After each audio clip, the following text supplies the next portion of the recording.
Perkembangan politik pada masa Orde Baru. Sebelumnya, izin memperkenalkan diri. Nama saya Alia Istiani, absen 4. Sebagai moderator, berikut rekan saya. Ika Sari, absen 26. Muhammad Davi Firdaus, absen 20. Sony Saputra, absen 33. Ira Mipa, absen 17. Mutiara Rahma, absen 22. Pertama, latar belakang. Apa sih Orde Baru itu? Orde Baru adalah masa sebelum reformasi dan masa sesudah Orde Lama. Pemerintah melakukan penataan stabilitas politik. Pada tanggal 12 Maret 1967, Sidang Istimewa MPRS menetapkan Letjen Soeharto sebagai pejabat presiden. Kemudian, pada tanggal 27 Maret 1968, MPRS mengukuhkan sebagai presiden seutuhnya. Dengan dikukuhkannya Letjen Soeharto sebagai presiden seutuhnya, maka pemerintahan Indonesia berganti menjadi yang baru, yaitu Orde Baru. Selanjutnya ada langkah perkembangan. Setelah memperoleh kekuasaan sepenuhnya, pemerintah Orde Baru melaksanakan penataan stabilitas politik. Langkah-langkah yang dilakukan untuk penataan stabilitas politik adalah: yang pertama, pemulihan hubungan Malaysia dengan Indonesia. Yang kedua, ada pemulihan partai politik luar negeri Indonesia yang bebas dan aktif. Yang ketiga, menjadi anggota kembali PBB. 4, memprakarsai ASEAN. 5, penyederhanaan dan penggabungan atau fusi partai politik. 6, pemilihan umum. 7, pedoman penghayatan dan penyederhanaan Pancasila. 8, duit fungsi ABRI. Politik luar negeri Indonesia yang bebas aktif kembali dipulihkan dengan cara mengeluarkan sejumlah ketentuan yang menjadi landasan politik luar negeri Indonesia. Di antaranya adalah MPRS nomor 12 MPRS tahun 1966 tentang kebijakan politik luar negeri Indonesia bebas aktif. Selanjutnya ada pemulihan hubungan dengan Malaysia. Pemulihan hubungan Indonesia dengan Malaysia dimulai dengan diadakannya perundingan Bangkok pada tanggal 29 Mei sampai 1 Juni 1966 yang menghasilkan perjanjian Bangkok. Selanjutnya pada tanggal 11 Agustus 1966 ditandatangani persetujuan pemulihan hubungan Indonesia di Jakarta. Persetujuan itu ditandatangani oleh Adam Malik dari Indonesia dan Tun Abdul Razak dari Malaysia.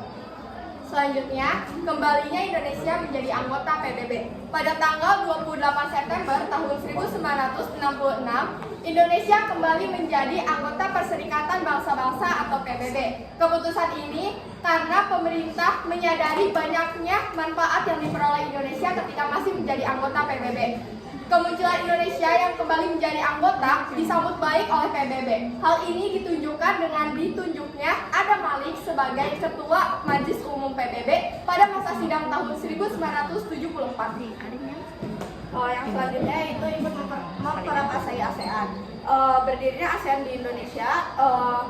Berdirinya ASEAN ditandai oleh penandatanganan Deklarasi Bangkok pada tanggal 8 Agustus pada tahun 1967. Tujuannya yaitu meningkatkan kerjasama yang regional khususnya dalam bidang budaya dan sosial.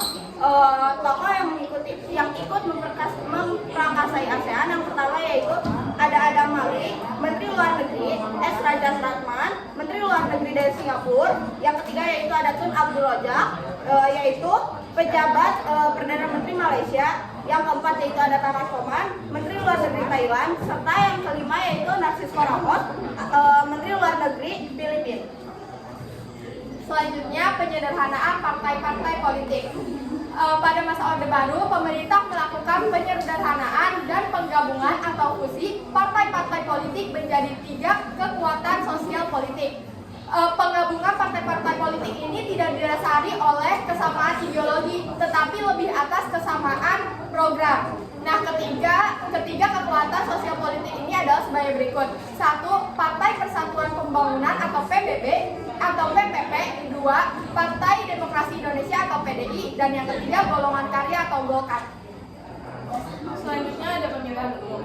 Pada masa Orde Baru, pemerintah berhasil melaksanakan pemilihan umum 6 kali pemilihan umum pada tahun 1971, 1977, 82, 1987, 1922, dan 1997. Dalam setiap pemilu yang diselenggarakan pada masa pemerintahan Orde Baru,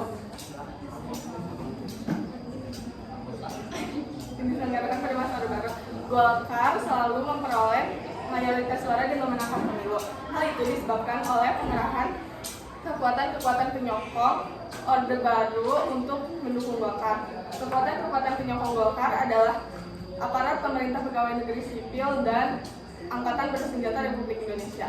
Dengan dukungan pegawai negeri sipil dan ABRI, Golkar dapat dengan mudah menjangkau masyarakat luas di berbagai tempat dan tingkatan. Selanjutnya, pedoman penghayatan pengamalan Pancasila atau disebut dengan PEPOR. Pada tahun 1976, Presiden Soeharto mengemukakan gagasan mengenai pedoman untuk menghayati dan mengamalkan Pancasila. Gagasan tersebut dikenal dengan nama Eka Prasetya Dikarsa untuk mendukung Pancasila dan Undang-Undang Dasar sebagai secara murni dan konsekuen. Pada tahun 1978 juga pemerintah menerapkan PEPOR kepada semua lapisan masyarakat yang bertujuan untuk memahami Pancasila dan undang-undang yang sama. Selanjutnya ada dua fungsi ABRI, yaitu di mana ABRI mempunyai dua fungsi, bukan untuk keamanan saja, tetapi ABRI bisa berfungsi sebagai bisa masuk ke dalam pemerintahan, yaitu bisa menjadi wali kota, bupati, dan sebagainya. Sekian dari kami, kurang lebihnya mohon maaf. Wassalamualaikum warahmatullahi wabarakatuh.